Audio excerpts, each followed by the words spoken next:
कलयुगी अवतार करथिन फेरो समय का असुर संगर बाना करथिन फेरो समय का असुर संगर बाना बड़ा थर थर का बड़ा थर थर का माई के दुश्मन माना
हिनकर महिमाना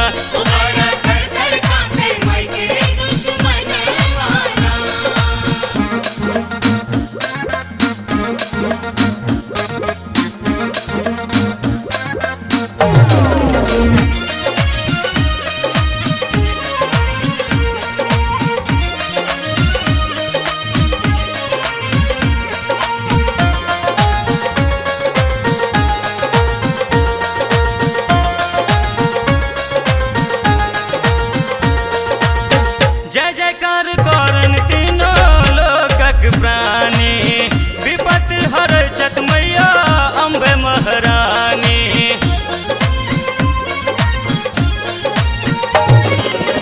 जय जयकार करन तीनों लोकक प्राणी विपत हरै छत मैया अम्बे महारानी हो हिनकर देवगण सब हो हिनकर देवगण सब करन पूजन माना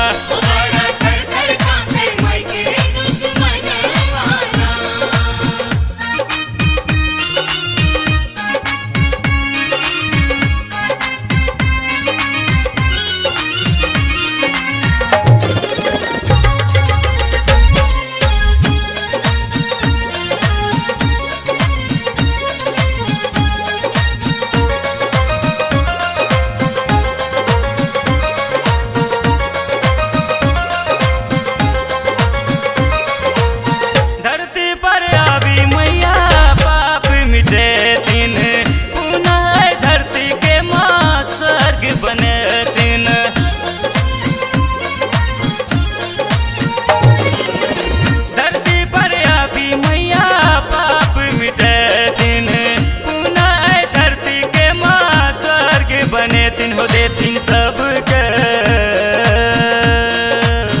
हो देथिन सबके अपन दर्शन माना